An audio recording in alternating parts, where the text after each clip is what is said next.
ನಮಸ್ತೆ and welcome to ಬಯೋಸ್ಟಡೀಸ್.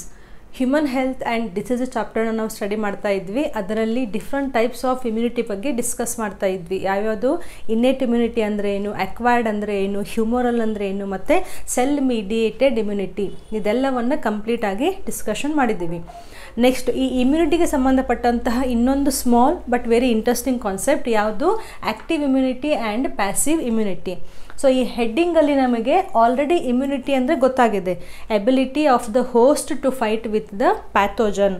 ಅಂದರೆ ಈ ಹೊರಗಡೆಯಿಂದ ಬರುವಂತಹ ಏನು ಜೀವಿಗಳಿದ್ದಾವೆ, ಪ್ಯಾಥೋಜನ್ಸ್ಗಳಿದ್ದಾವೆ, ಅದರ ವಿರುದ್ಧ ಹೋರಾಡುವಂತಹ ಒಂದು ಶಕ್ತಿ ಏನಿದೆ ಹೋಸ್ಟ್ ಬಾಡಿಗೆ, ಅದಕ್ಕೆ ನಾವು ಇಮ್ಯುನಿಟಿ ಅಂತ ಕರಿತೀವಿ. ಕಳೆದ ವಿಡಿಯೋಗಳಲ್ಲಿ ನಾವು ಏನು ಓದ್ತಾ ಇದ್ವಿ ಅಂದರೆ, this immunity it is of 2 types ಅಂತ ಓದಿದ್ವಿ. ಯಾವ್ಯಾವುದು? ಮೊದಲನೇದು ಇನ್ನೇಟ್ ಇಮ್ಯುನಿಟಿ, ಎರಡನೇದು ಅಕ್ವೈರ್ಡ್ ಇಮ್ಯುನಿಟಿ ಅಂತ. ಈ ವಿಡಿಯೋ ಬರೋಕ್ಕಿಂತ ಮುಂಚೆದೇನು ಪ್ರೀವಿಯಸ್ ವಿಡಿಯೋ ಇದೆ ಅದರಲ್ಲಿ ನಾನು ನಿಮಗೆ ಎಕ್ಸಾಮ್ಗೆ ಹೆಲ್ಪ್ ಆಗಲಿ ಅಂತ difference between innate and acquired tabular column ಆಗಿ ಈಸಿ ಪಾಯಿಂಟ್ಸ್ಗಳನ್ನು ನಾನು ಎಕ್ಸ್ಪ್ಲೈನ್ ಮಾಡಿದ್ದೀನಿ. ನೋಡಿಲ್ಲ ಅಂದರೆ ಆ ವಿಡಿಯೋವನ್ನು ನೋಡಿ ಎಕ್ಸಾಮಲ್ಲಿ ಬರೀಲಿಕ್ಕೆ ಅನುಕೂಲವಾಗುವಂತಹ ಪಾಯಿಂಟ್ಸ್ಗಳನ್ನು ಅಲ್ಲಿ ಹಾಕಿದ್ದೀನಿ. ಇನ್ನೇಟ್ ಇಮ್ಯುನಿಟಿ ಅಂದರೆ ಏನು? ಬೈ ಬರ್ತ್ ಇರುವಂತಹ ಇಮ್ಯೂನ್ ಪವರ್. ಅಕ್ವೈರ್ಡ್ ಅಂದರೆ ಏನು? ನಾವು ಹುಟ್ಟಿದ ಮೇಲೆ ಲೈಫ್ ಟೈಮ್ನಲ್ಲಿ ಅಚೀವ್ ಮಾಡುವಂತಹ, ಗಳಿಸ್ಕೊಳ್ಳುವಂತಹ immune power. Innate immunity and acquired immunity. Innate ಇಮ್ಯುನಿಟಿನಲ್ಲಿ we have studied different types of barriers. So innate ಅಂದರೆ ಬ್ಯಾರಿಯರ್ ರೂಪದಲ್ಲಿ ನಮ್ಮ ಬಾಡಿಗೆ ಅದು ಇಮ್ಯೂನ್ ಪವರನ್ನು ಕೊಡುತ್ತೆ. ಅಕ್ವೈರ್ಡ್ ಇಮ್ಯುನಿಟಿನಲ್ಲಿ we have studied about the B and T cells ಅಥವಾ ಬಿ ಆ್ಯಂಡ್ ಟಿ ಲಿಂಫೋಸೈಟ್ಸ್ಗಳ ಬಗ್ಗೆ ಓದಿದ್ದೀವಿ. ಸ್ವಲ್ಪ ಫಾಸ್ಟಾಗಿ ಹೇಳ್ತಾ ಇದ್ದೀನಿ ಬಿಕಾಸ್ ಇದು ರಿವಿಷನ್ ಇದ್ದಂಗೆ. ಬ್ಯಾರಿಯರ್ಸ್ ಯಾವ್ಯಾವುದಿತ್ತು? Physical barrier, physiological barrier, cellular ಮತ್ತು cytokine barrier. B and T ಲಿಂಫೋಸೈಟ್ಸ್ಗಳನ್ನ ತೊಗೊಂಡ್ರೆ ಬಿಯಿಂದ ಬರುವಂತಹ ಇಮ್ಯುನಿಟಿಗೆ ನಾವು ಹ್ಯೂಮೋರಲ್ ಇಮ್ಯುನಿಟಿ ಅಂತ ಕರೆದಿದ್ವಿ. ಟಿಯಿಂದ ಬರುವಂತಹ ಟಿ ಸೆಲ್ಸಿಂದ, ಟಿ ಲಿಂಫೋಸೈಟ್ಸಿಂದ ಬರುವಂತಹ ಇಮ್ಯುನಿಟಿಯನ್ನು ಸೆಲ್ ಮೀಡಿಯೇಟೆಡ್ ಇಮ್ಯುನಿಟಿ ಅಂತ ಕರೆದಿದ್ವಿ. ನೆನಪಾಗ್ತಿದೆಯಾ? ಹ್ಯೂಮರಲ್ ಇಮ್ಯುನಿಟಿನಲ್ಲಿ ನಮಗೆ ಆ್ಯಂಟಿಬಾಡೀಸ್ಗಳ ಪ್ರೊಡಕ್ಷನ್ ಆಗುತ್ತೆ ಅಂತ ಕಲ್ತಿದ್ವಿ. ಸೊ ಇಲ್ಲಿವರೆಗೂ ನಾವು ಓದಿರೋದೇನು, ಇದು ಪೂರ್ತಿಯಾಗಿ ಡಿಫ್ರೆಂಟ್ ಟೈಪ್ಸ್ ಆಫ್ ಇಮ್ಯುನಿಟಿ. ನೀವು ಈ ಆ್ಯಕ್ಟಿವ್ ಆ್ಯಂಡ್ ಪ್ಯಾಸಿವ್ ಇಮ್ಯುನಿಟಿಯನ್ನು ತಗೊಂಡ್ರೆ these are the types of acquired immunity. So acquired ಇಮ್ಯುನಿಟಿನಲ್ಲಿ ಆಲ್ರೆಡಿ ಹ್ಯೂಮರಲ್ ಇದೆ ಮತ್ತು ಸೆಲ್ ಮೀಡಿಯೇಟೆಡ್ ಇದೆ. ಇವೆರಡನ್ನು ಬಿಟ್ಟು again we have active immunity and passive immunity. Acquired ಅಂದರೆ ಏನಂತ ಹೇಳಿದ್ದೆ, ನಾವು ಹುಟ್ಟಿದ ಮೇಲೆ ಪ್ಯಾಥೋಜನ್ಸ್ಗಳಿಗೆ ಎಕ್ಸ್ಪೋಸ್ ಆಗ್ತಾ ನಮ್ಮ ಬಾಡಿ ಏನು ಇಮ್ಯೂನ್ ಪವರನ್ನು ಬೆಳೆಸ್ಕೊಳ್ಳುತ್ತಲ್ಲ, ಅಂದರೆ ನಾವೇ ಎಕ್ಸ್ಪೋಸ್ ಆದಮೇಲೆ ಏನು ಬೆಳೆಸ್ಕೋತಾ ಇದ್ದೀವಲ್ಲ ಇಮ್ಯೂನ್ ಸಿಸ್ಟಮನ್ನು, ಇಮ್ಯೂನ್ ರಿಸ್ಪಾನ್ಸನ್ನು, ಅದನ್ನು ನಾವು ಅಕ್ವೈರ್ಡ್ ಅಂತ ಕರಿತಿದ್ವಿ. ಸೊ ಅಂತಹ ಅಕ್ವೈರ್ಡ್ ಇಮ್ಯುನಿಟಿನಲ್ಲಿ ನಮಗೆ ಹ್ಯೂಮರಲ್ಲೂ ಬಂದಿತ್ತು ಮತ್ತು ಸೆಲ್ ಮೀಡಿಯೇಟೆಡು ಬಂದಿತ್ತು. ಇವೆರಡನ್ನು ಬಿಟ್ಟು again we have active immunity and passive immunity. Then what is the difference between this active immunity and passive immunity? ಇದನ್ನು ಇವಾಗ ನೋಡೋಣ. So one side we will take the active immunity, another side will have passive immunity. You have to remember very important, active and passive immunity, these are the subtypes of the acquired immunity. ಇದು ಯಾಕೆ ಅಂತ ನಾನು explanation ಮಾಡ್ತಾ ಹೋದಂಗೆ ನಿಮಗೆ ಅರ್ಥ ಆಗುತ್ತೆ. Now see here, ಇವಾಗ ಫಾರ್ ಎಕ್ಸಾಂಪಲ್ ನಾವು ಆ್ಯಂಟಿಬಾಡೀಸನ್ನು ತಗೊಂಡ್ರೆ ಯಾವಾಗ ಒಂದು ಪ್ಯಾಥೋಜನ್ನಿಗೆ ನಾವು ಎಕ್ಸ್ಪೋಸ್ ಆಗ್ತೀವಲ್ಲ, ಒಂದು ರೋಗವನ್ನು ಹರಡುವಂತಹ ಜೀವಿಗೆ ಎಕ್ಸ್ಪೋಸ್ ಆಗ್ತೀವಲ್ಲ, ಆವಾಗ ನಮ್ಮ ಬಾಡಿ ಅದರ ವಿರುದ್ಧ ಹೋರಾಡಬೇಕು. ಹೌದಾ? ಅದರ ವಿರುದ್ಧ ಹೋರಾಡಬೇಕು ಅಂತಂದರೆ ಅದು ಆ್ಯಂಟಿಬಾಡೀಸ್ಗಳನ್ನ ಪ್ರೊಡ್ಯೂಸ್ ಮಾಡಬೇಕು, ಅಥವಾ ಇಲ್ಲಿ ಸೈಟೋಟಾಕ್ಸಿಕ್ ಸಿ ಸೆಲ್ಸ್ಗಳನ್ನು ಪ್ರೊಡ್ಯೂಸ್ ಮಾಡಿ ಆ ಸೆಲ್ಸ್ಗಳು ಪ್ಯಾಥೋಜನ್ಸ್ಗಳನ್ನು ಸಾಯಿ ಹೊಡಿಬೇಕು.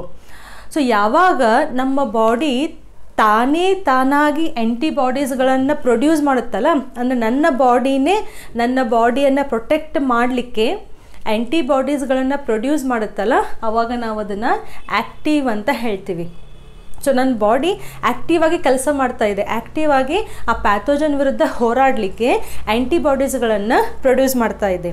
ಸೊ ಅದಕ್ಕೆ ನಾವಿಲ್ಲಿ ಆ್ಯಕ್ಟಿವ್ ಅಂತ ಹೇಳ್ತಿರೋದು. ಯಾರು ಆ್ಯಕ್ಟಿವ್ ಇದ್ದಾರೆ ಇಲ್ಲಿ? Host body. ಹೋಸ್ಟ್ ಬಾಡಿ ಅಂದರೆ ಯಾರು? ನಾನು. ನನ್ನ ಬಾಡಿಗೆ ಅಟ್ಯಾಕ್ ಆಗಿದೆಯಲ್ಲ, ಸೊ ನಾನು ಹೋಸ್ಟ್ ಬಾಡಿ. ಸೊ ನನ್ನ ಬಾಡಿನಲ್ಲಿರುವಂತಹ ಸೆಲ್ಸ್ಗಳು ಆ ಪ್ಯಾಥೋಜನ್ ವಿರುದ್ಧ ಹೋರಾಡಲಿಕ್ಕೆ ಸ್ವತಃ ತಾವೇ ಆ್ಯಂಟಿಬಾಡೀಸ್ಗಳನ್ನು, ಪ್ಲಾಸ್ಮಾ ಸೆಲ್ಸ್ಗಳು ಆ್ಯಂಟಿಬಾಡೀಸ್ಗಳನ್ನು ಪ್ರೊಡ್ಯೂಸ್ ಮಾಡ್ತಾ ಇದ್ದಾವೆ. So that is the active immunity. Passive immunity ಅಂದರೆ ಏನು?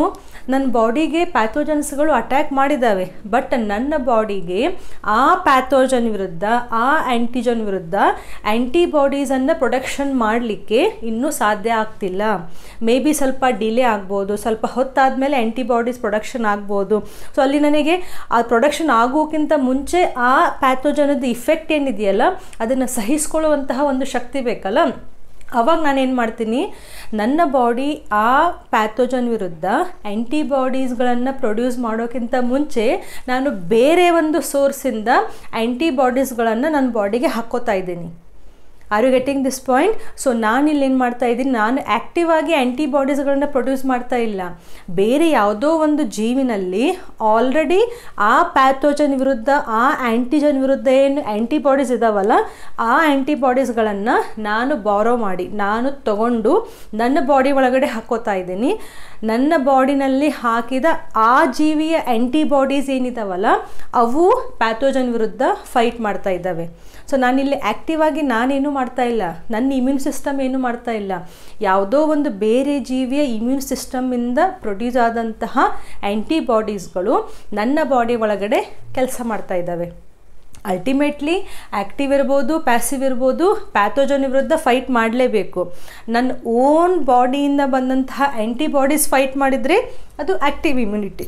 ನನ್ನ ಬಾಡಿಯನ್ನು ಬಿಟ್ಟು ಬೇರೆ ಸೋರ್ಸಿಂದ ತೊಗೊಂಡಂತಹ ಆ್ಯಂಟಿಬಾಡೀಸ್ ಅಂದರೆ you have to remember, it is the readymade antibodies ಇದ್ದಂಗೆ. ಗೊತ್ತಾಗ್ತಿದೆಯಾ? ನಮ್ಮ ಮನೆಯಲ್ಲಿನೇ ಉಂಡೆ ಮಾಡಿ ತಿನ್ನೋದು ಬೇರೆ, ಅಂಗಡಿನಲ್ಲಿ ಮಾಡಿದಂತಹ ಉಂಡಿಯನ್ನು ತೊಗೊಂಡು ಬಂದು ಹಬ್ಬ ಮಾಡೋದು ಬೇರೆ. ಸೊ ಅದೇ ರೀತಿಯಾಗಿ ಇಲ್ಲಿ ನನ್ನ ಬಾಡಿ ಸ್ವತಃ ಆ್ಯಂಟಿಬಾಡೀಸ್ಗಳನ್ನ ಪ್ರೊಡ್ಯೂಸ್ ಮಾಡ್ತಾ ಇದೆ, ಅಥವಾ ಸ್ವತಃ ನನ್ನ ಬಾಡಿ ಸೆಲ್ ಮೀಡಿಯೇಟೆಡ್ ಇಮ್ಯುನಿಟಿಯನ್ನು ತೋರಿಸ್ತಾ ಇದೆ.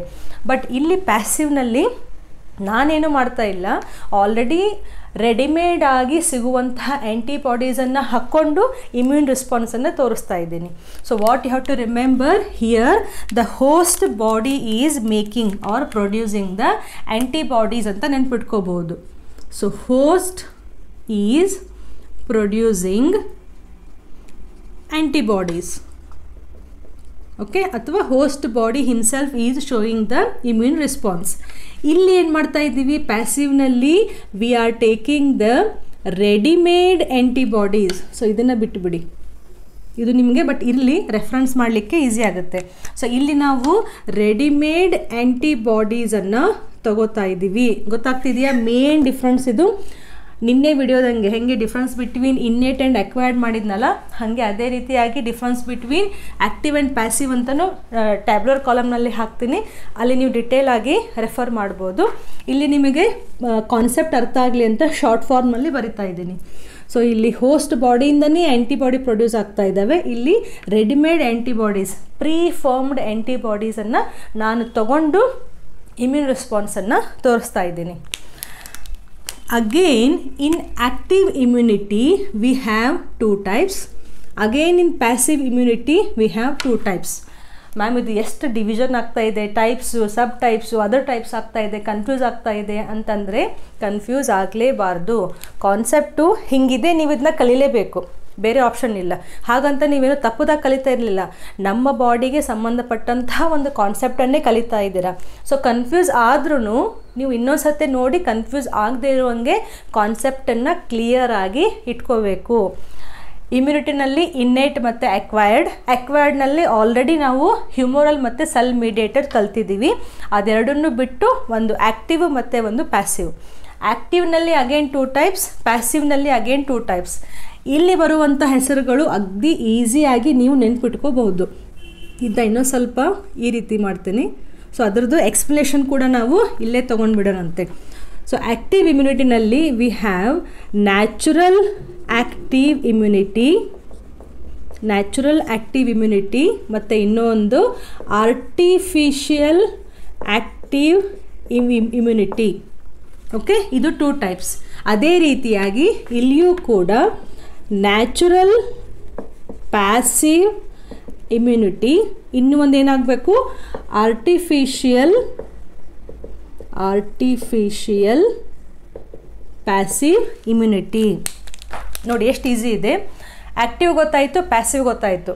ಆ್ಯಕ್ಟಿವ್ನಲ್ಲಿ ಅಗೇನ್ ನ್ಯಾಚುರಲ್ ಆ್ಯಂಡ್ ಆರ್ಟಿಫಿಷಿಯಲ್, ಪ್ಯಾಸಿವ್ನಲ್ಲಿ again natural and artificial. Very very important and very very interesting concept ಇಲ್ಲಿ ಕೆಳಗೆ. ಏನಪ್ಪ ಡಿಫ್ರೆನ್ಸ್ ಏನಾಯಿತು ಇಷ್ಟರಲ್ಲಿ? ಯಾಕಂದರೆ ಇವೆರಡರಲ್ಲಿನೂ ನಮ್ಮ ಬಾಡಿ ಆ್ಯಂಟಿಬಾಡಿ ಪ್ರೊಡ್ಯೂಸ್ ಮಾಡ್ತಾ ಇದೆ, ಇವೆರಡರಲ್ಲಿನೂ ನಮ್ಮ ಬಾಡಿ ಆ್ಯಂಟಿಬಾಡೀಸನ್ನು ಬೇರೆ ಕಡೆಯಿಂದ ತಗೋತಾ ಇದೆ.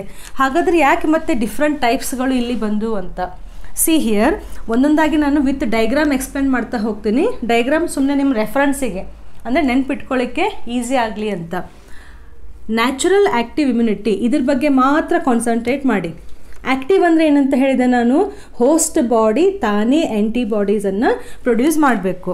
ಇವಾಗ ಜಸ್ಟ್ ಇಮ್ಯಾಜಿನ್ ಹ್ಯೂಮನ್ ಬೀಯಿಂಗ್, ಇಲ್ಲಿ ಒಬ್ಬ ಮನುಷ್ಯ ಇದ್ದಾನೆ ಅಂತ ಇಮ್ಯಾಜಿನ್ ಮಾಡಿ. ಓಕೆ, ಸೊ ಈ ಮನುಷ್ಯನಿಗೆ ಇದು ಅಕ್ವೈರ್ಡ್ ಇಮ್ಯುನಿಟಿನಲ್ಲಿ ಬರುತ್ತೆ. ಈ ಮನುಷ್ಯ ಹುಟ್ಟಿದ ಮೇಲೆ ವಾತಾವರಣಕ್ಕೆ ಎಕ್ಸ್ಪೋಸ್ ಆಗ್ತಾ ಯಾವುದೋ ಒಂದು ಟೈಮ್ನಲ್ಲಿ ಲೈಫ್ನಲ್ಲಿ ಯಾವುದೋ ಒಂದು ಏಜಿಗೆ ಈ ಏನು ಮನುಷ್ಯ ಇದ್ದಾನೆ ಇವಂಗೆ ಚಿಕನ್ ಪಾಕ್ಸ್ ಆಯಿತು ಅಂತ ತಿಳ್ಕೊಳ್ಳಿ. ಚಿಕನ್ ಪಾಕ್ಸ್ ಅಂದರೆ ಗನಜ್ಲಿ ಅಂತ ಹೇಳ್ತೀವಲ್ಲ, ಗುಳ್ಳೆ ಆಗ್ತಾವಲ್ಲ ಚಿಕ್ಕದಾಗಿ ಚಿಕನ್ ಪಾಕ್ಸ್. ಸೊ ಆ ರೀತಿಯಾದಂತಹ ಒಂದು ಯಾವುದೋ ಒಂದು ಡಿಸೀಸ್ ಬಂದಿದೆ ಅಂತ ಅಂದ್ಕೊಳ್ಳಿ. Okay, now this is the pathogen which is causing the chicken pox.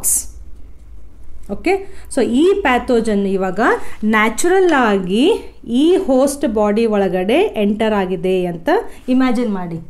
So ನೇಚರ್ನಲ್ಲಿ ಇರುವಂತಹ ಈ ಪ್ಯಾಥೋಜನ್ನು ಇವಾಗ ನೇಸಲ್ ಮೂಲಕ ಆಗ್ಬೋದು, ಅಥವಾ ಕಂಟ್ಯಾಮಿನೇಟೆಡ್ ಫುಡ್ಡು, ವಾಟರು, ಯಾವುದೋ ಒಂದು ವೆಕ್ಟರ್ ಮೂಲಕ ಹೇಗೋ ಮಾಡಿ ಅದು ನಮ್ಮ ಬಾಡಿ ಒಳಗಡೆ ಎಂಟರ್ ಆಗಿದೆ. ನ್ಯಾಚುರಲ್ ಆಗಿ ಬಂದು ಅದು ಎಂಟರ್ ಆಗಿದೆ.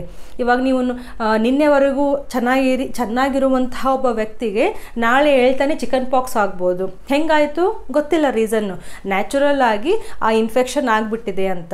ಸೊ ಇಲ್ಲೇನಾಯ್ತು, ಇವಾಗ ಈ ವ್ಯಕ್ತಿಗೆ ಯಾವಾಗ ಚಿಕನ್ ಪಾಕ್ಸ್ ಆಯ್ತಲ್ಲ, ಆವಾಗ ಈ ವ್ಯಕ್ತಿ ಏನು ಮಾಡ್ತಾನೆ, his body it will start producing the immune response towards this pathogen. So ಆವಾಗ ಈ ವ್ಯಕ್ತಿ ಏನು ಮಾಡ್ತಾ ಇದ್ದಾನೆ, ತನ್ನ ಓನ್ ಬಾಡಿನಲ್ಲಿ ಇರುವಂತಹ ಇಮ್ಯೂನ್ ರಿಸ್ಪಾನ್ಸಿಂದ ಆ್ಯಂಟಿಬಾಡೀಸ್ಗಳನ್ನು ಪ್ರೊಡ್ಯೂಸ್ ಮಾಡಿದ ಅಂತ ಇಟ್ಕೊಳ್ಳಿ. ಸೊ ಅವಾಗಿದೇನಾಯಿತು, ನ್ಯಾಚುರಲ್ ಆ್ಯಕ್ಟಿವ್ ಇಮ್ಯುನಿಟಿ ಆಯಿತು. ಯಾಕೆ ಆ್ಯಕ್ಟಿವು? ಬಿಕಾಸ್ ಓನ್ ಬಾಡಿನಲ್ಲಿ, ಹೋಸ್ಟ್ ಬಾಡಿನಲ್ಲಿನೇ ಆ್ಯಂಟಿಬಾಡೀಸು ಪ್ರೊಡ್ಯೂಸ್ ಆಗ್ತಾ ಇದ್ದಾವೆ. ನ್ಯಾಚುರಲ್ ಅಂತ ಯಾಕೆ? ಬಿಕಾಸ್ ಇಲ್ಲಿ ಇನ್ಫೆಕ್ಷನ್ ಏನಾಯ್ತಲ್ಲ ಅದು ನ್ಯಾಚುರಲ್ ಆಗಿ ಬಂದಿದೆ. ಯಾರೋ ಹೋಗಿ ನಿಂಗೆ ಚಿಕನ್ ಪಾಕ್ಸ್ ಕೊಡ್ತೀನಿ ಅಂತ ಕೊಡೋಕ್ಕೆ ಹೋಗಲಿಲ್ಲ.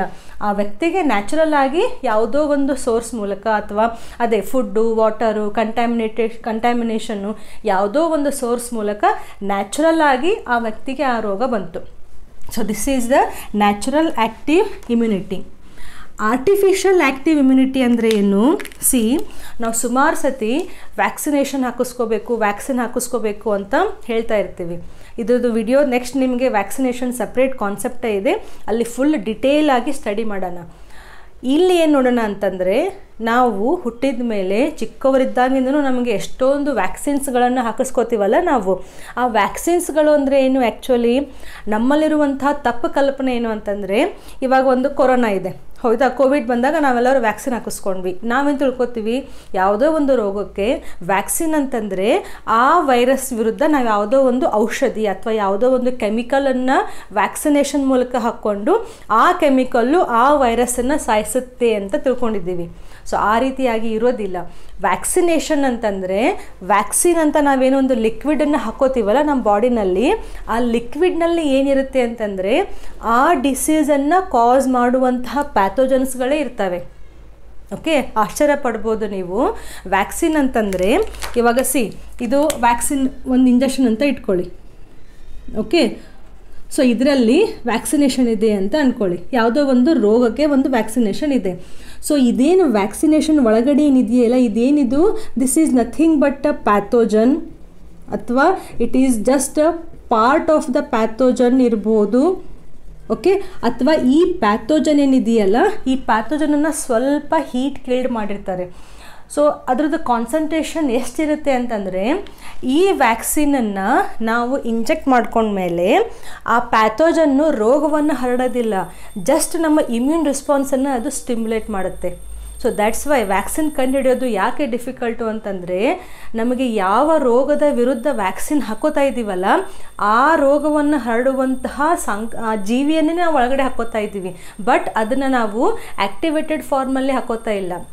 ಆ್ಯಕ್ಟಿವೇಟೆಡ್ ಫಾರ್ಮಲ್ಲಿ ಹಾಕ್ಕೊಂಡ್ರೆ ಅಗೇನ್ ನಮಗೆ ಆ ರೋಗ ಬಂದೇ ಬಿಡುತ್ತೆ. ನಾವೇನು ಮಾಡ್ತಾ ಇದ್ದೀವಿ, ಆ ಪ್ಯಾಥೋಜನನ್ನು ಸ್ವಲ್ಪ ವೀಕ್ ಮಾಡ್ತಾ ಇದ್ದೀವಿ. ಹೆಂಗೆ ವೀಕ್ ಮಾಡ್ಬೋದು, ನಾವು ಅದನ್ನು ಹೀಟ್ ಕಿಲ್ಡ್ ಮಾಡ್ಬೋದು, ಅಥವಾ ಅದರದ್ದು ಕಾನ್ಸಂಟ್ರೇಷನನ್ನು ಕಡಿಮೆ ಮಾಡ್ಬೋದು. ಎಷ್ಟು ಕಡಿಮೆ ಮಾಡ್ಬೋದು, ಅದು ನಮ್ಮ ಬಾಡಿ ಒಳಗಡೆ ದೊಡ್ಡದಾಗಿ ರೋಗವನ್ನು ಹರಡುವಷ್ಟು ಕಾನ್ಸಂಟ್ರೇಷನ್ ಅಲ್ಲ, small concentration, just to ignite, just to stimulate the immune response.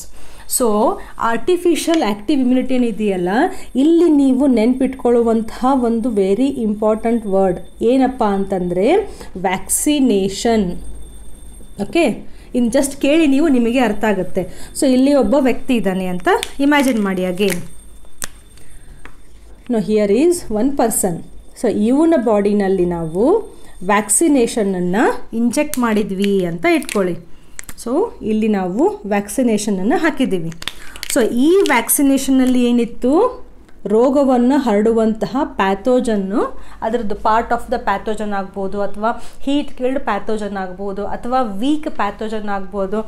ಆ ಪ್ಯಾಥೋಜನದ್ದು ರೋಗವನ್ನು ಹರಡುವಂತಹ ಏನು ಶಕ್ತಿ ಇದೆಯಲ್ಲ, ಆ ಶಕ್ತಿಯನ್ನು ಪೂರ್ತಿ ಕಡಿಮೆ ಮಾಡಿ, ಹೆಂಗೆ ಕಡಿಮೆ ಮಾಡ್ಬೋದು, ಅದಕ್ಕೆ ಬೇರೆ ಬೇರೆ ರೀತಿ ಇರುತ್ತೆ. ಹೀಟ್ ಕೊಡ್ಬೋದು, ಅಥವಾ ಅದರದ್ದು ಆ ಪ್ಯಾಥೋಜನದ್ದು ಜಸ್ಟ್ ಒಂದು ಪಾರ್ಟನ್ನು ಮಾತ್ರ ವ್ಯಾಕ್ಸಿನಲ್ಲಿ ತೊಗೋಬೋದು. ಸೊ ಅದು ಜಸ್ಟ್ ಇದೇನು ವ್ಯಾಕ್ಸಿನ್ ಇದೆಯಲ್ಲ, ಈ ಮನುಷ್ಯ ಅಥವಾ ಈ ಪಾರ್ಟ್ ಒಳಗಡೆ, ಈ ಬಾಡಿ ಒಳಗಡೆ ಯಾವಾಗ ನಾವು ವ್ಯಾಕ್ಸಿನ್ ಹಾಕ್ತೀವಲ್ಲ, ಈ ಪ್ಯಾಥೋಜನ್ನು ರೋಗವನ್ನು ಹರಡೋದಿಲ್ಲ, ಜಸ್ಟ್ ಇಮ್ಯೂನ್ ರೆಸ್ಪಾನ್ಸನ್ನು ಸ್ಟಿಮ್ಯುಲೇಟ್ ಮಾಡುತ್ತೆ.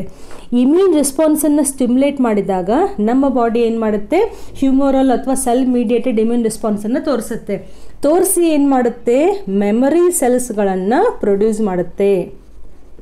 ಹೌದಾ, ಮೆಮರಿ ಸೆಲ್ಸ್ಗಳನ್ನು ಪ್ರೊಡ್ಯೂಸ್ ಮಾಡ್ತಾ ಇದೆ. ಈವನ್ ಆ್ಯಂಟಿಬಾಡೀಸ್ಗಳ ಕೂಡ ಪ್ರೊಡಕ್ಷನ್ ಆಗುತ್ತೆ ಇಲ್ಲಿ. ಗೊತ್ತಾಗ್ತಿದೆಯಾ? ಸೊ ಇಲ್ಲಿ ಯಾವಾಗ ಆ್ಯಂಟಿಬಾಡೀಸ್ ಪ್ರೊಡಕ್ಷನ್ ಆಯ್ತಲ್ಲ, ಯಾವ ಬಾಡಿಯಿಂದ ಆಗ್ತಾ ಇದೆ, ಹೋಸ್ಟ್ ಬಾಡಿಯಿಂದನೇ ಆಗ್ತಾ ಇದೆ. ಬಟ್ ಇಲ್ಲಿ ನಾವು ಪ್ಯಾಥೋಜನನ್ನು ನ್ಯಾಚುರಲ್ ಆಗಿ ಅಟ್ಯಾಕ್ ಆಗಲಿಕ್ಕೆ ಬಿಡಲಿಲ್ಲ, ಆರ್ಟಿಫಿಷಿಯಲ್ ಆಗಿ ನಾವೇ ಪ್ಯಾಥೋಜನ್ಸ್ಗಳನ್ನು ಹಾಕ್ತಾ ಇದ್ದೀವಿ. ಯಾಕೆ ಮೇಡಮ್ ಹಾಕಬೇಕು? ಬಿಕಾಸ್ ನೆಕ್ಸ್ಟ್ ಫ್ಯೂಚರ್ನಲ್ಲಿ ಯಾವುದೋ ಒಂದು ಏಜಿಗೆ ಇದೇ ಪ್ಯಾಥೋಜನ್ನು ಫುಲ್ ಆ್ಯಕ್ಟಿವೇಟೆಡ್ ಫಾರ್ಮ್ನಲ್ಲಿ ನಮ್ಮ ಬಾಡಿಗೆ ಅಟ್ಯಾಕ್ ಮಾಡ್ತು ಅಂತಂದರೆ, ನಮ್ಮ ಕಡೆ ಆಲ್ರೆಡಿ ಅದರದ್ದು ಮೆಮ್ರಿ ಇದೆ. ಮೆಮ್ರಿ ಸೆಲ್ಸ್ಗಳಿದ್ದು ಅಂತಂದರೆ ನಾವು ಸೇಫ್ ಇದ್ದಂಗೆ.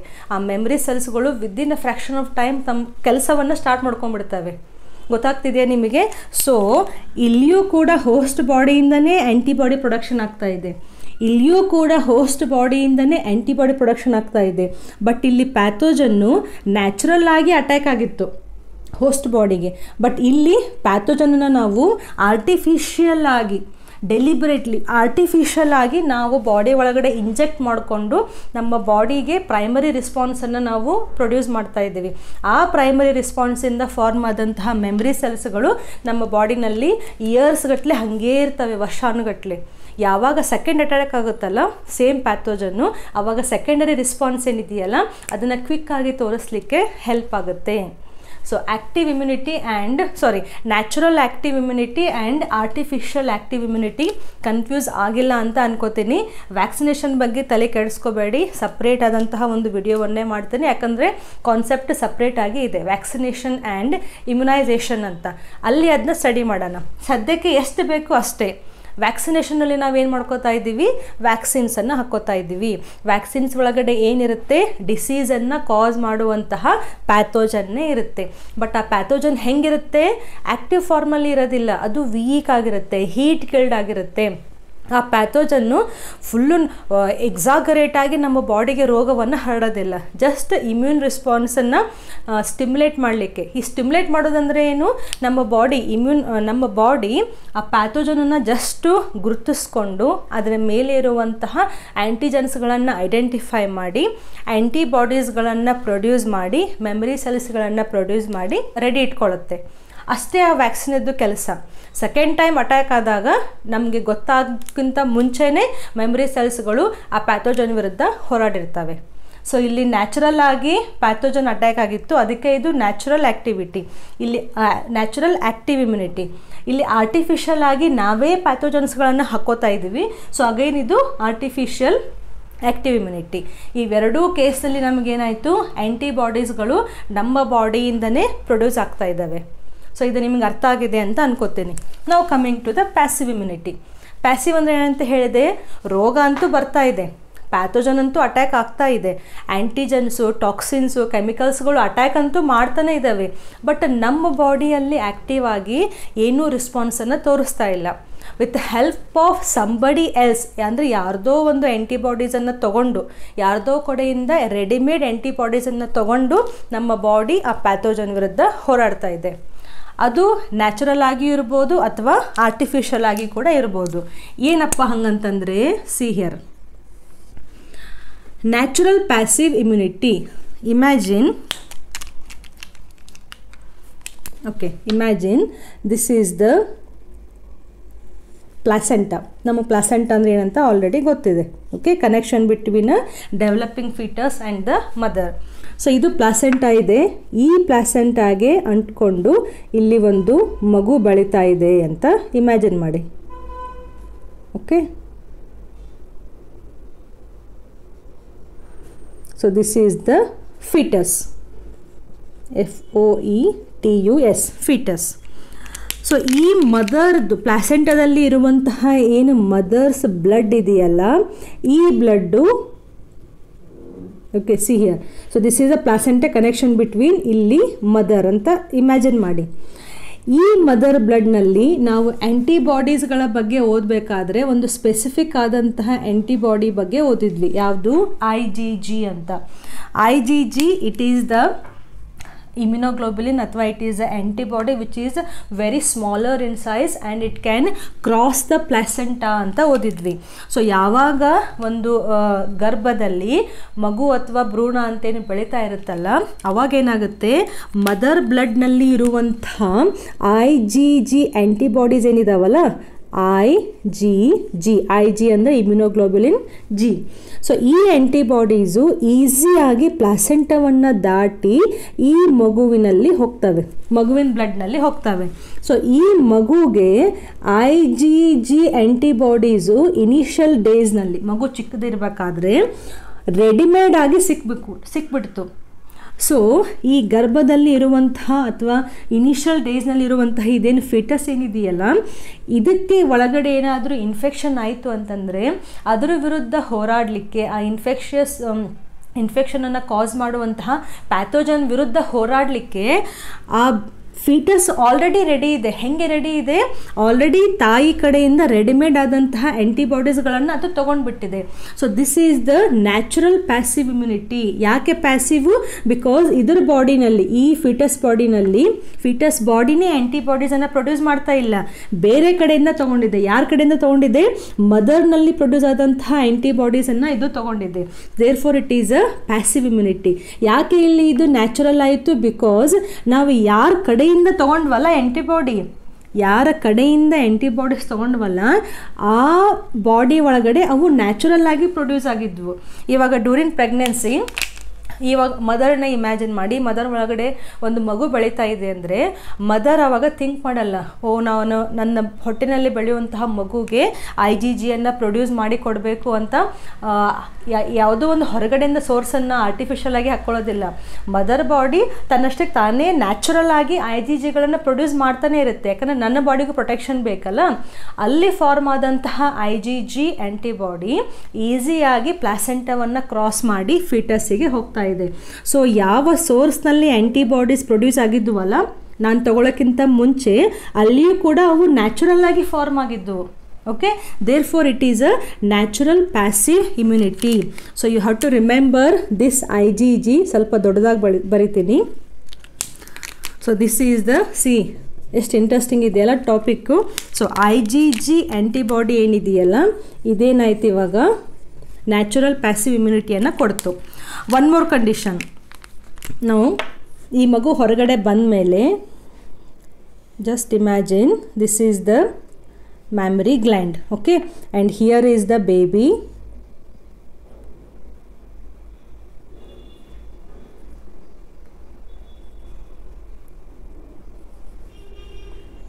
So idu baby anta imagine ಮಾಡಿ. So during breast feeding ಇಲ್ಲೇನಾಗ್ತಾ ಇದೆ, ಮದರ್ನಲ್ಲಿ ಫಾರ್ಮ್ ಆದಂತಹ ಮಿಲ್ಕು ಬೇಬಿ ಸಕ್ ಮಾಡ್ತಾ ಇದೆ ಅಂತ ಇಮ್ಯಾಜಿನ್ ಮಾಡಿ. ಈ ಮಿಲ್ಕ್ನಲ್ಲಿ, ಮದರ್ಸ್ ಮಿಲ್ಕ್ನಲ್ಲಿ ಏನಿದೆ, again there is a special type of antibody called as IgA.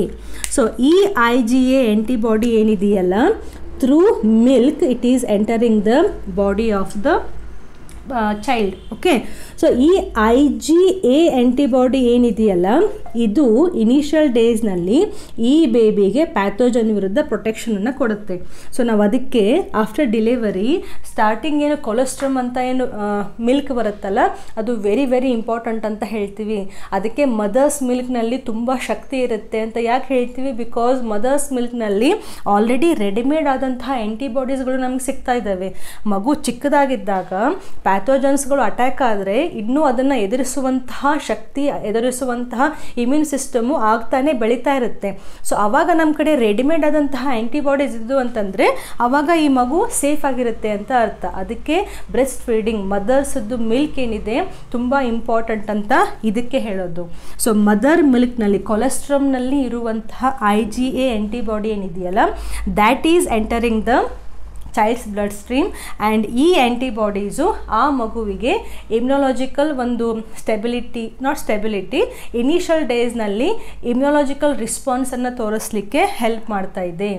So ಈ ಎರಡೂ ಕೇಸ್ನಲ್ಲಿ ಈ ಮಗುವಿಗೆ ನ್ಯಾಚುರಲ್ ಆಗಿ ಪ್ಯಾಸಿವ್ ಇಮ್ಯುನಿಟಿ ಸಿಗ್ತಾ ಇದೆ. ಯಾಕೆ ಪ್ಯಾಸಿವ್? ಬಿಕಾಸ್ ಇಲ್ಲಿ ಈ ಮಗು ಯಾವುದೇ ರೀತಿಯಾದಂಥ ಆ್ಯಂಟಿಬಾಡೀಸ್ ಪ್ರೊಡಕ್ಷನ್ ಇನ್ನೂ ಶುರು ಮಾಡಿಲ್ಲ. ಅದಕ್ಕಿಂತ ಮುಂಚೆನೇ ಆಲ್ರೆಡಿ ಅದಕ್ಕೆ ತಾಯಿಯಿಂದ ಪ್ಲಾಸೆಂಟ್ ಆಗಲಿ ಅಥವಾ ಹಾಲಾಗಲಿ ತಾಯಿಯಿಂದ ಪ್ಯಾಸಿವ್ ಆಗಿ ಆ್ಯಂಟಿಬಾಡೀಸ್, ರೆಡಿಮೇಡ್ ಆ್ಯಂಟಿಬಾಡೀಸ್ಗಳು ಸಿಗ್ತಾ ಇದ್ದಾವೆ. ಅದಕ್ಕೆ ಇದು ನ್ಯಾಚುರಲ್ ಪ್ಯಾಸಿವ್ ಇಮ್ಯುನಿಟಿ. ಇಲ್ಲಿ ಮದರ್ನಲ್ಲಿ ಆ್ಯಂಟಿಬಾಡೀಸ್ಗಳು ನ್ಯಾಚುರಲ್ ಆಗಿ ಪ್ರೊಡ್ಯೂಸ್ ಆಗಿದ್ದವು, ಅವು ಮಗುವಿನಲ್ಲಿ ಹೋದವು. ಹಾಗಾದರೆ ಆರ್ಟಿಫಿಷಿಯಲ್ ಅಂದರೆ ಏನು? ಆರ್ಟಿಫಿಷಿಯಲ್ ಅಂತಂದರೆ ಸಿ ಹಿಯರ್, ನಾವು just imagine there is a snake. Okay, now here is the snake. Okay, ನೀವೆಲ್ಲೋ ಹೋಗಬೇಕಾದ್ರೆ ಅಥವಾ ನಿಮ್ಮ ಫ್ರೆಂಡ್ಸಿಗೋ ಯಾರಿಗೋ ಸ್ನೇಕ್ ಬೈಟ್ ಆಯಿತು ಅಂತ ಇಮ್ಯಾಜಿನ್ ಮಾಡಿ ಕಾಲಿಗೆ. Okay, this is a snake byte. So snake byte ಆಯಿತು ಅಂತಂದರೆ ಏನು? ಸ್ನೇಕ್ನಲ್ಲಿರುವಂತಹ ವಿಷ ಆ ವ್ಯಕ್ತಿಯ ಒಳಗಡೆ ಹೋಯಿತು ಅಂತ ಅರ್ಥ. ಸೊ ಆ ವಿಷ ಅಂತಂದರೆ it is nothing but a chemical. ನಾವು ಯಾವಾಗ ಸ್ನೇಕದ್ದು ಬೈಟ್ ಆದಮೇಲೆ ಅದ್ರದ್ದು ವಿಷ, ವೇನಮ್ ಅಂತ ಏನು ಕರಿತೀವಿ, ಅದು ನಮ್ಮ ಬಾಡಿ ಒಳಗಡೆ ಹರಡುತ್ತೆ ಅಂತ ಹೇಳ್ತೀವಲ್ಲ, ಅದು ಆ್ಯಕ್ಚುಲಿ ಏನದು, it is one type of chemical ಇದ್ದಂಗೆ, ಒಂದು ಪ್ರೋಟೀನ್ ಇದ್ದಂಗೆ ಫಾರ್ ಎಕ್ಸಾಂಪಲ್. ಸೊ ಆ ಕೆಮಿಕಲ್ಲು ನಮ್ಮ ಬಾಡಿ ಒಳಗಡೆ ಎಂಟರ್ ಆಗ್ತಾ ಇದೆ. ಸೊ ಇಲ್ಲಿ ಇದೇನು ವೇನಮ್ ಅಂತ ಎಂಟರ್ ಆಯ್ತಲ್ಲ, ವೇನಮ್ ಅಂದರೆ ನಾವೇನು ವಿಷ ಅಂತ ಕನ್ನಡದಲ್ಲಿ ಹೇಳ್ತೀವಿ, ಅದು ಇವಾಗ ಈ ವ್ಯಕ್ತಿಯ ಬಾಡಿ ಒಳಗಡೆ ಅದು ಎಂಟರ್ ಆಯಿತು. ಸೊ ಈ ಕೆಮಿಕಲ್ ಏನಿದೆಯಲ್ಲ, ಈ ವೇನಮ್ ಏನಿದೆಯಲ್ಲ, ದಟ್ ಈಸ್ ಹೈಲಿ ಪಾಯ್ಸನಸ್ ಅಂತ ನಾವು ಹೇಳ್ತೀವಿ. ಅದರಿಂದ ನಮ್ಮದು ಬಾಡಿದು ಒಂದೊಂದೇ ಮಸಲ್ಸ್ಗಳು, ನ್ಯೂರಾನ್ಸ್ಗಳ ಮೇಲೆ ಎಫೆಕ್ಟ್ ಆಗ್ತಾ ಫೈನಲಿ ಮನುಷ್ಯ ಸಾಯ್ತಾನೆ ಅಂತ ಹೇಳ್ತೀವಿ.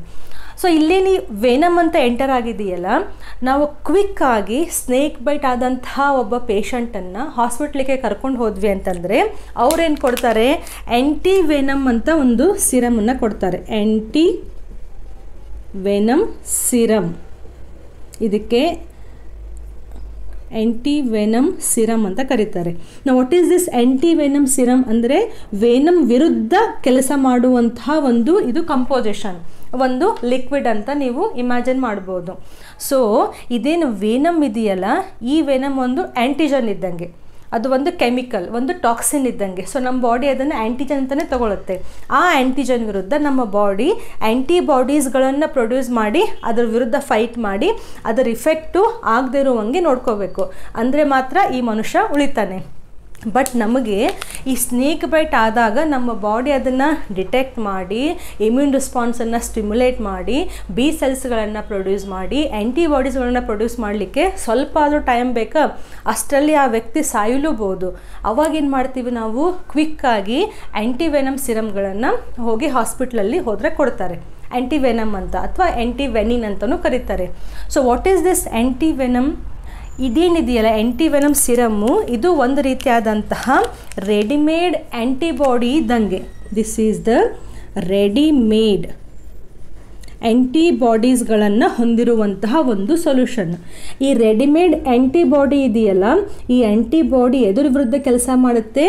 ಈ ವೇನಮ್ ಏನು ಒಳಗಡೆ ಹೋಗಿದೆಯಲ್ಲ ಆ್ಯಂಟಿಜನ್ ರೀತಿನಲ್ಲಿ, ಫಾರಿನ್ ಪಾರ್ಟಿಕಲ್ನಲ್ಲಿ, ಸೊ ಈ ಆ್ಯಂಟಿಜನ್ನಿಗೆ ವಿರುದ್ಧವಾಗಿ ಈ ಆ್ಯಂಟಿಬಾಡಿ ಕೆಲಸ ಮಾಡುತ್ತೆ. ಸೊ ಅದರಿಂದ ಏನಾಯಿತು? ಈ ಆ್ಯಂಟಿಜನ್ನು ಈ ಕಡಿಸ್ಕೊಂಡಂತಹ ವ್ಯಕ್ತಿಯ ಒಳಗಡೆ ಇದರ ಪ್ರಭಾವ ಬೀರದೇ ಇರುವಂಗೆ ಈ ಆ್ಯಂಟಿಬಾಡಿ ಕೆಲಸ ಮಾಡುತ್ತೆ, ಫೈಟ್ ಮಾಡುತ್ತೆ. ಹಾಗಾದರೆ ನಾವಿಲ್ಲಿ ರೆಡಿಮೇಡ್ ಆ್ಯಂಟಿಬಾಡೀಸ್ಗಳನ್ನ ತೊಗೋತಾ ಇದ್ದೀವಲ್ಲ, ಯಾರಿಂದ ತೊಗೋತಾ ಇದ್ದೀವಿ? Usually in majority of the cases ಈ ಆ್ಯಂಟಿಬಾಡೀಸ್ಗಳನ್ನು ಹಾರ್ಸ್ನಲ್ಲಿ ಆಗ್ಬೋದು ಅಥವಾ ಶೀಪ್ನಲ್ಲಿ ಆಗ್ಬೋದು. ಅಂದರೆ ಈ ಕುರಿ ಅಂತ ಏನು ಹೇಳ್ತೀವಲ್ಲ, ಅವತರ ಬಾಡಿನಲ್ಲಿ ರೆಡಿಮೇಡ್ ಆ್ಯಂಟಿಬಾಡೀಸ್ಗಳನ್ನು ಪ್ರೊಡ್ಯೂಸ್ ಮಾಡಿ ಅವತರಿಂದ ಎಕ್ಸ್ಟ್ರಾಕ್ಟ್ ಮಾಡಿ, ಅವತರ ಬ್ಲಡ್ಡಿಂದ ಎಕ್ಸ್ಟ್ರಾಕ್ಟ್ ಮಾಡಿ ಆ್ಯಂಟಿವೆನಮ್ ಸಿರಮನ್ನು ರೆಡಿ ಮಾಡಿಕೊಂಡು ಅದನ್ನು ನಮ್ಮ ಬಾಡಿಗೆ ಹಾಕ್ತಾರೆ. ಸೊ ಇದರಿಂದ ನಮಗೆ ರೆಡಿಮೇಡ್ ಆದಂತಹ ಆ್ಯಂಟಿಬಾಡಿ ಪ್ರೊಡಕ್ಷನ್ನು ಸಿಗುತ್ತೆ.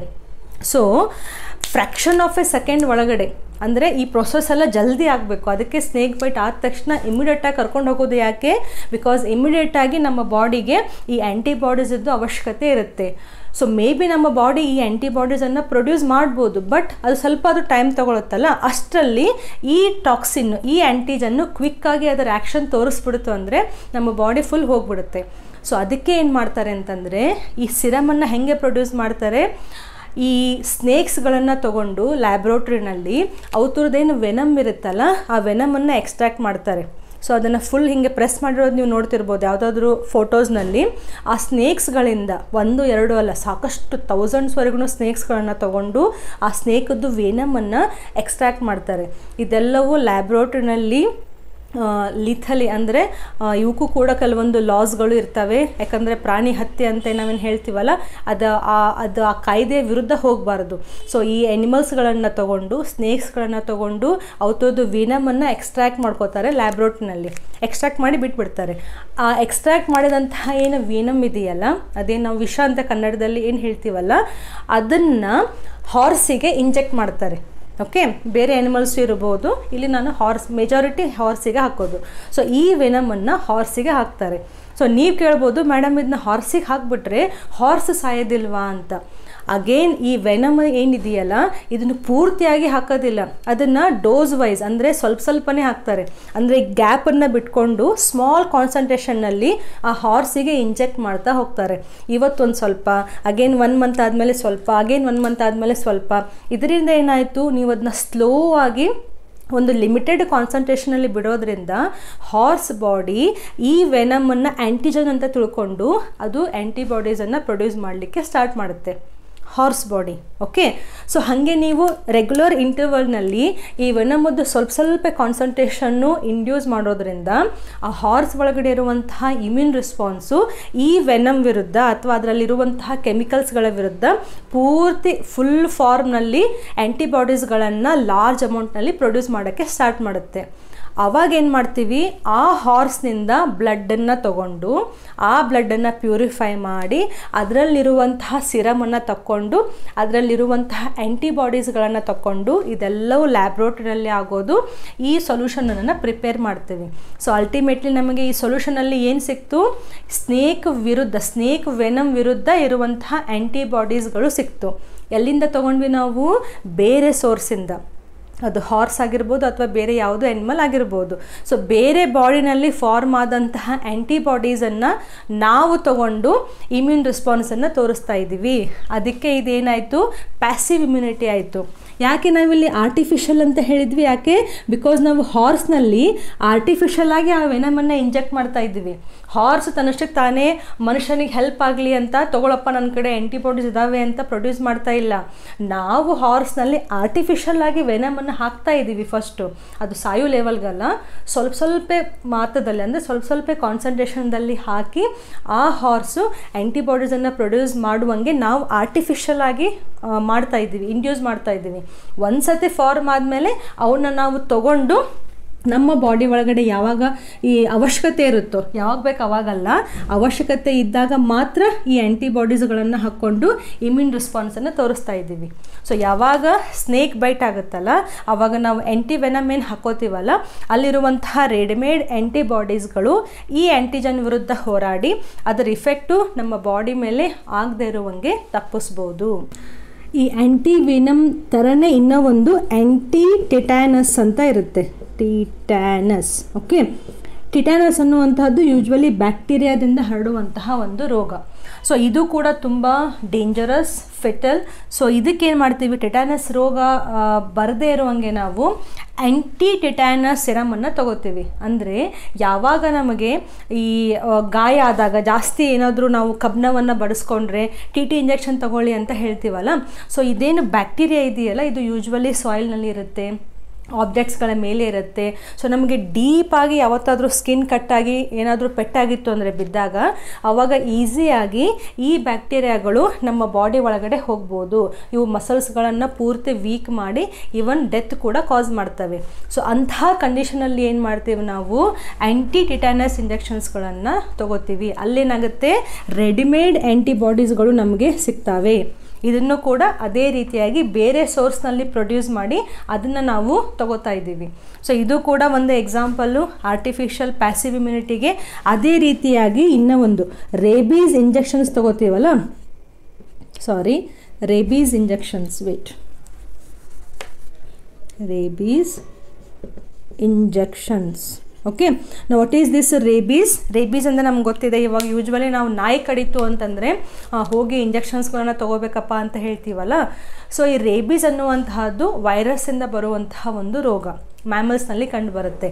ಎಸ್ಪೆಷಲಿ ಇದು ನಮಗೆ ಹೆಂಗೆ ಹರಡುತ್ತೆ ಅಂತಂದರೆ, ಆಲ್ರೆಡಿ ಇನ್ಫೆಕ್ಟ್ ಆದಂತಹ ಎನಿಮಲ್ಸ್ಗಳು ನಮ್ಮನ್ನು ಕಚ್ಚೋದ್ರಿಂದ ಆಗುತ್ತೆ. ಎಸ್ಪೆಷಲಿ ಈ ನಾಯಿಗಳಿರ್ತಾವಲ್ಲ, ರೋಡ್ ಸೈಡ್ ನಾಯಿಗಳಾಗ್ಬೋದು, ಅಥವಾ ಈವನ್ ಕೆಲವೊಂದು ಬಾರಿ ನಾವು ಸಾಕಿರುವಂತಹ ನಾಯಿಗಳೇ ಆಗ್ಬೋದು. ಅಂತಹ ನಾಯಿಗಳಿಗೆ ಈ ವೈರಸ್ ಏನಾದರೂ ಇನ್ಫೆಕ್ಷನ್ ಆಗಿತ್ತು ಅಂದರೆ, ಅಟ್ಯಾಕ್ ಆಗಿತ್ತು ಅಂತಂದರೆ, ಅಂತಹ ನಾಯಿಗಳು ಆಲ್ರೆಡಿ ಇನ್ಫೆಕ್ಟೆಡ್ ಡಾಗ್ಸ್ ಏನಿದ್ದಾವೆ ಅವು ನಮಗೆ ಕಡಿದು ಅಂತಂದರೆ ಥ್ರೂ ಸಲೈವ ಈ ವೈರಸ್ಸು ನಮ್ಮ ಬಾಡಿ ಒಳಗಡೆ ಹೋಗುತ್ತೆ. ಸೊ ಇದು ಕೂಡ, ಈ ವೈರಸ್ ಕೂಡ ಅಷ್ಟೇ ಡೇಂಜರ್ ಆಗಿರುತ್ತೆ. ನಮ್ಮ ಬಾಡಿನಲ್ಲಿ ಮಸಲ್ಸ್ಗಳನ್ನು, ಒಂದೊಂದೇ ಆರ್ಗನ್ಸ್ಗಳನ್ನು ಇದು ವೀಕ್ ಮಾಡ್ತಾ ಹೋಗುತ್ತೆ. ಇದರಿಂದ ಅಗೇನ್ ಡೆತ್ ಕೂಡ ಆಗ್ಬೋದು. ಸೊ ನಾಯಿ ಕಚ್ಚಿದರೆ, ಇನ್ ಕೇಸ್ ಆ ಕಚ್ಚಿದಂತಹ ನಾಯಿಗೆ ರೇಬೀಸ್ ಡಿಟೆಕ್ಟ್ ಆಯಿತು ಅಂತಂದರೆ, ಆವಾಗ ನಮಗೆ ಆ್ಯಂಟಿ ರೇಬೀಸ್ ಅಥವಾ ರೇಬೀಸ್ ಇಂಜೆಕ್ಷನ್ಸ್ಗಳನ್ನು ಕೊಡ್ತಾರೆ. ಅವಾಗೇನಾಯಿತು, ಇಲ್ಲಿಯೂ ಕೂಡ ನಮಗೆ ರೆಡಿಮೇಡ್ ಆ್ಯಂಟಿಬಾಡೀಸ್ ನಾವು ಪ್ರೊಡ್ಯೂಸ್ ಮಾಡಿರ್ತೀವಿ, ಅದನ್ನು ನಾವು ತಗೋತಾ ಇದ್ದೀವಿ. ಸೊ ದ್ಯಾಟ್ ಆ ವೈರಸ್ ಏನು ನಮ್ಮ ಬಾಡಿ ಒಳಗಡೆ ಬಂದಿದೆಯಲ್ಲ, ಪ್ಯಾಥೋಜನ್ನು, ಅದರ ವಿರುದ್ಧ ಕ್ವಿಕ್ಕಾಗಿ ಆ್ಯಂಟಿಬಾಡೀಸ್ಗಳನ್ನು ನಾವು ಹಾಕ್ಕೊಂಡು ಆ ಪ್ಯಾಥೋಜನನ್ನು ಸಾಯ್ ಹೊಡ್ತಾ ಇದ್ದೀವಿ, ಅಥವಾ ಆ ಆ್ಯಂಟಿಜನ್ನದು ಇಫೆಕ್ಟ್ ಏನಿದೆ ಅದನ್ನು ನಾವು ಕಡಿಮೆ ಮಾಡ್ತಾ ಇದ್ದೀವಿ. ಸೊ ಇಲ್ಲಿಯೂ ಕೂಡ ನಾವು ಆ್ಯಂಟಿಬಾಡೀಸ್ಗಳನ್ನು ಬೇರೆ ಸೋರ್ಸ್ನ ತೊಗೊಂಡೋಗ್ತೀವಿ. ಆ ಬೇರೆ ಸೋರ್ಸಿಗೆ ನಾವೇನು ಮಾಡಿದ್ದೀವಿ, ಆರ್ಟಿಫಿಷಿಯಲ್ ಆಗಿ ಆ ಪ್ಯಾಥೋಜನನ್ನು, ಆ ಆ್ಯಂಟಿಜನನ್ನು ಇಂಡ್ಯೂಸ್ ಮಾಡಿ ಆ್ಯಂಟಿಬಾಡೀಸ್ ಪ್ರೊಡ್ಯೂಸ್ ಆಗುವಂಗೆ ಮಾಡಿ ಆ ಆ್ಯಂಟಿಬಾಡೀಸ್ಗಳನ್ನು ನಾವು ಹಾಕ್ಕೊಂಡು, ಯಾವಾಗ ಬೇಕು ಅವಾಗಲ್ಲ, ಎಮರ್ಜೆನ್ಸಿ ಇದ್ದಾಗ ಮಾತ್ರ ಹಾಕೋತಾ ಇದ್ದೀವಿ. ಸುಮ್ಮನೆ ಆ್ಯಂಟಿವೆನಮು, ರೇಬೀಸ್ ಇಂಜೆಕ್ಷನ್ ಮಾಡಿಸ್ಕೊಳ್ಳಲ್ಲ. ಯಾವಾಗ ಅವಶ್ಯಕತೆ ಇದೆಯಲ್ಲ, ಯಾವಾಗ ನಮಗೆ ಕ್ವಿಕ್ಕಾಗಿ ಇಮ್ಯೂನ್ ರೆಸ್ಪಾನ್ಸ್ ಬೇಕಲ್ಲ, ಆವಾಗ ಇಂತಹ ರೆಡಿಮೇಡ್ ಆ್ಯಂಟಿಬಾಡೀಸ್ಗಳನ್ನು ನಾವು ಹಾಕ್ಕೊಂಡು ಇಮ್ಯೂನ್ ರೆಸ್ಪಾನ್ಸನ್ನು ತೋರಿಸ್ತಾ ಇದ್ದೀವಿ. ಸೊ ಈ ಕಡೆ ಫುಲ್ ಆ್ಯಕ್ಟಿವ್ ಇಮ್ಯುನಿಟಿ, ಈ ಕಡೆ ಫುಲ್ ಪ್ಯಾಸಿವ್ ಇಮ್ಯುನಿಟಿ. ಈ ಎರಡೂ ಕೇಸಸ್ನಲ್ಲಿ ಹೋಸ್ಟ್ ಬಾಡಿಯಿಂದನೇ ಆ್ಯಂಟಿಬಾಡಿ ಪ್ರೊಡ್ಯೂಸ್ ಆಗ್ತಾ ಇದೆ. ಈ ಎರಡೂ ಕೇಸಸ್ನಲ್ಲಿ ಹೋಸ್ಟ್ ಬಾಡಿ ಅಂದರೆ ಯಾರು ಕಚ್ಚಿಸ್ಕೊಂಡಿದ್ದಾರೆ ಅವರು, ಅಥವಾ ಯಾವ ಬೇಬಿ ಬಗ್ಗೆ ನಾವು ಹೇಳ್ತಾ ಇದ್ದೀವಿ ಅವು. ಸೊ ಈ ಹೋಸ್ಟ್ ಬಾಡಿನಲ್ಲಿ ರೆಡಿಮೇಡ್ ನ್ಯಾಚುರಲ್ ಆಗಿ ಆ್ಯಂಟಿಬಾಡೀಸ್ ಪ್ರೊಡ್ಯೂಸ್ ಆಗ್ತಾ ಇಲ್ಲ, ರೆಡಿಮೇಡ್ ಆ್ಯಂಟಿಬಾಡೀಸ್ಗಳನ್ನು ನಾವು ತಗೋತಾ ಇದ್ದೀವಿ. ಯಾಕೆ ಇಲ್ಲಿ ನ್ಯಾಚುರಲ್ ಆರ್ಟಿಫಿಷಿಯಲ್ ಅಂತ ಯೂಸ್ ಮಾಡಿದ್ವಿ? ಬಿಕಾಸ್ ಈ ಪ್ಯಾಥೋಜನ್ನು ಹೆಂಗೆ ಅಫೆಕ್ಟ್ ಆಗ್ತಾ ಇದೆ. ಇಲ್ಲಿ ನ್ಯಾಚುರಲ್ ಆಗಿ ಈ ಹೋಸ್ಟ್ ಬಾಡಿ ಒಳಗಡೆ ಬಂದಿತ್ತು ಯಾವುದು ಪ್ಯಾಥೋಜನ್, ಅದಕ್ಕೆ ನಾವು ಇದನ್ನು ನ್ಯಾಚುರಲ್ ಆ್ಯಕ್ಟಿವ್ ಅಂತ ಹೇಳಿದ್ವಿ. ಇಲ್ಲಿ ನಾವು ಆರ್ಟಿಫಿಷಿಯಲ್ ಆಗಿ ಪ್ಯಾಥೋಜನ್ಸ್ಗಳನ್ನು ಹಾಕಿ ಆ್ಯಂಟಿಬಾಡೀಸ್ಗಳನ್ನು ಪ್ರೊಡ್ಯೂಸ್ ಮಾಡಿಸ್ತಾ ಇದ್ದೀವಿ. So it is a artificial active immunity. ಈ ಕಡೆ ಏನಾಯಿತು ನ್ಯಾಚುರಲ್. ಸೊ ನ್ಯಾಚುರಲ್ ಆಗಿ ಮದರ್ಸ್ನಲ್ಲಿ ಅವು ಪ್ರೊಡ್ಯೂಸ್ ಆಗಿಬಿಟ್ಟಿದ್ದಾವೆ ಆಲ್ರೆಡಿ. ಅಂತಹ ಆ್ಯಂಟಿಬಾಡೀಸು ಮಗುವಿನಲ್ಲಿ ಹೋಗಿ ಮಗುವಿಗೆ ಒಂದು ರೀತಿ ರೆಡಿಮೇಡ್ ಬೋನಸ್ ಪಾಯಿಂಟ್ ಇದ್ದಂಗೆ, ಬೋನಸ್ ಆ್ಯಂಟಿಬಾಡೀಸ್ ಇದ್ದಂಗೆ. ಸೊ ರೆಡಿಮೇಡ್ ಆ್ಯಂಟಿಬಾಡೀಸ್ಗಳು ಇಮ್ಯೂನ್ ರೆಸ್ಪಾನ್ಸನ್ನು ತೋರಿಸ್ತಾ ಇದ್ದೇವೆ. Therefore it is a natural ಆಗಿ ಪ್ರೊಡ್ಯೂಸ್ ಆದಂತಹ ನ್ಯಾಚುರಲ್ ಪ್ಯಾಸಿವ್ ಇಮ್ಯುನಿಟಿ. ಯಾಕೆ ಇಲ್ಲಿ ಆರ್ಟಿಫಿಷಿಯಲ್ಲು? ಬಿಕಾಸ್ ಪ್ಯಾಸಿವ್ ಇಮ್ಯುನಿಟಿನಲ್ಲಿ ನಾವು ಬೇರೆ ಸೋರ್ಸಿಂದ ಆ್ಯಂಟಿಬಾಡೀಸ್ಗಳನ್ನ ತೊಗೋತಾ ಇದ್ದೀವಿ. ಆ ಬೇರೆ ಸೋರ್ಸ್ನಲ್ಲಿ ನಾವೇ ಆರ್ಟಿಫಿಷಿಯಲ್ ಆಗಿ ಇಂಜೆಕ್ಟ್ ಮಾಡಿದ್ವಿ. ಇಲ್ಲಿ ಹೆಂಗೆ ಹೋಸ್ಟ್ ಬಾಡಿಗೆ ಮಾಡಿದ್ವಲ್ಲ ಹಾಗೆ, ಬಟ್ ಇಲ್ಲಿ ವ್ಯಾಕ್ಸಿನೇಷನ್ ಅಲ್ಲ. ಸೊ ಒಂದು ರೀತಿ ನಾವೇ ಆರ್ಟಿಫಿಷಿಯಲ್ ಆಗಿ ಈ ಹೋಸ್ಟಿಗಲ್ಲ ಆ ಸೋರ್ಸಿಗೆ ಇಂಜೆಕ್ಟ್ ಮಾಡಿ ಆ್ಯಂಟಿಬಾಡೀಸನ್ನು ಪ್ರೊಡ್ಯೂಸ್ ಮಾಡಿ ನಾವು ತೊಗೊಂಡು ರೆಡಿಮೇಡ್ ಆ್ಯಂಟಿಬಾಡೀಸನ್ನು ತೊಗೊಂಡು ಇಮ್ಯೂನ್ ರೆಸ್ಪಾನ್ಸನ್ನು ತೋರಿಸ್ತಾ ಇದ್ದೀವಿ. ಸೊ ಇಲ್ಲಿ ಹೋಸ್ಟ್ ಬಾಡಿ ತಾನಾಗಿ ಆ್ಯಂಟಿಬಾಡೀಸ್ ಪ್ರೊಡ್ಯೂಸ್ ಮಾಡಿ ಇಮ್ಯೂನ್ ರೆಸ್ಪಾನ್ಸನ್ನು ತೋರಿಸ್ತಾ ಇದೆ. ಇಲ್ಲಿ ಹೋಸ್ಟ್ ಬಾಡಿ, ಇಲ್ಲಿ ಯಾವ್ಯಾವ ಹೋಸ್ಟ್ ಬಾಡಿ ಹೇಳಿ? ಈ ಮಗು ಹೋಸ್ಟ್ ಬಾಡಿ, ಯಾಕಂದರೆ ಈ ಮಗುವಿಗೆ ಪ್ಯಾಥೋಜನ್ ಅಟ್ಯಾಕ್ ಆಗಿದೆ. ಈ ಯಾರು ಇಲ್ಲಿ ಕಚ್ಚಿಸ್ಕೊಂಡ್ರಲ್ಲ ಅವರು ಹೋಸ್ಟ್ ಬಾಡಿ, ಯಾಕಂದರೆ ಅವ್ರನಲ್ಲಿನೇ ಅದು ವೆನಮ್ ಆಗಲಿ ಅಥವಾ ಈ ರೇಬಿಸದ್ದು ವೈರಸ್ ಆಗಲಿ ಬ್ಯಾಕ್ಟೀರಿಯಾ ಆಗಲಿ ಅಟ್ಯಾಕ್ ಆಗಿದೆ. ಸೊ ಇಲ್ಲಿಯೂ ಹೋಸ್ಟ್ ಬಾಡಿ ಏನು ಮಾಡ್ತಾ ಇಲ್ಲ, ಇಲ್ಲಿಯೂ ಹೋಸ್ಟ್ ಬಾಡಿ ಏನು ಮಾಡ್ತಾ ಇಲ್ಲ. ಇಲ್ಲಿಯೂ ಕೂಡ ಹೋಸ್ಟ್ ಬಾಡಿ ಬೇರೆ ಸೋರ್ಸಿಂದ ಆ್ಯಂಟಿಬಾಡೀಸನ್ನು ತೊಗೊಂಡಿದೆ, ಇಲ್ಲಿಯೂ ಕೂಡ ಹೋಸ್ಟ್ ಬಾಡಿ ಬೇರೆ ಸೋರ್ಸಿಂದ ಆ್ಯಂಟಿಬಾಡಿಯನ್ನು ತೊಗೊಂಡಿದೆ. ಸೊ ಇದೇನಾಯಿತು? ಪ್ಯಾಸಿವ್ ಇಮ್ಯುನಿಟಿ ಆಯಿತು. ಸ್ಕ್ರೀನ್ಶಾಟ್ ತೊಗೋಬೋದು. ಹ್ಯಾಂಡ್ ರಿಟನ್ ನೋಟ್ಸಲ್ಲಿ ನಾನು ಈ ಡೈಗ್ರಾಮ್ಸ್ಗಳನ್ನು ಹಾಕಿಲ್ಲ, ಜಸ್ಟ್ ಎಕ್ಸ್ಪ್ಲನೇಷನ್ ಇದೆ. ಇಲ್ಲಿ ನಿಮಗೆ ಅರ್ಥ ಆಗಲಿ ಅಂತ ಈ ರೀತಿ ಸ್ಮಾಲ್ ಡೈಗ್ರಾಮ್ಸ್ಗಳನ್ನು ಹಾಕಿದ್ದೀನಿ. ಸೊ ದ್ಯಾಟ್ ನಿಮಗೆ ಎಕ್ಸಾಮ್ನಲ್ಲಿ ಕೇಳಿದ್ರೂ ಇದು ಒಂದು ಐಡಿಯಾ ಇರುತ್ತೆ ಅಂತ. ಸೊ ಈ ಜಸ್ಟ್ ಸ್ಮಾಲ್ ರೆಫರೆನ್ಸ್ ಆಗಿ ಇಟ್ಕೊಳ್ಳೋ ಡೈಗ್ರಾಮ್ಸ್ಗಳನ್ನು ಈಸಿಯಾಗಿ ನಿಮಗೆ ನೆನಪಾಗುತ್ತೆ. I hope this is very very very very very clear. ಯಾಕೆ ಇವೆರಡು ಅಕ್ವೈರ್ಡ್ನಲ್ಲಿ ಬಂತು? ಬಿಕಾಸ್ ನಾವು ಹುಟ್ಟಿದ ಮೇಲೆ ಇದೆಲ್ಲವೂ ಆಗ್ತಾ ಇದೆ, ಗೊತ್ತಾಗ್ತಿದೆಯಾ? Therefore it is a adaptive ಇಮ್ಯುನಿಟಿನಲ್ಲಿ ಬರುತ್ತೆ, ಅಕ್ವೈರ್ಡ್ ಇಮ್ಯುನಿಟಿನಲ್ಲಿ ಬರುತ್ತೆ. ಸೊ ಈ ಪೂರ್ತಿಯಾಗಿ ಇನ್ನೊಂದ್ಸತಿ ನೋಡ್ಕೊಳ್ಳಿ. ಮುಂದಿನ ವಿಡಿಯೋದಲ್ಲಿ will start with next concept. Vaccination, immunisation, allergy ಆಗ್ಬೋದು, ಆಟೋ ಇಮ್ಯುನಿಟಿ ಆಗ್ಬೋದು, ಅದನ್ನು ನಾವು ನೆಕ್ಸ್ಟ್ ವಿಡಿಯೋದಲ್ಲಿ ಕಲಿಯೋಣ. ಐ ಹೋಪ್ ಈ ಕಾನ್ಸೆಪ್ಟ್ ಪೂರ್ತಿಯಾಗಿ ಕರೆಕ್ಟಾಗಿ ಕ್ಲಿಯರಾಗಿ ಅರ್ಥ ಆಗಿದೆ ಅಂತ ಅನ್ಕೋತೀನಿ. Will see you in the next video. Thank you for watching.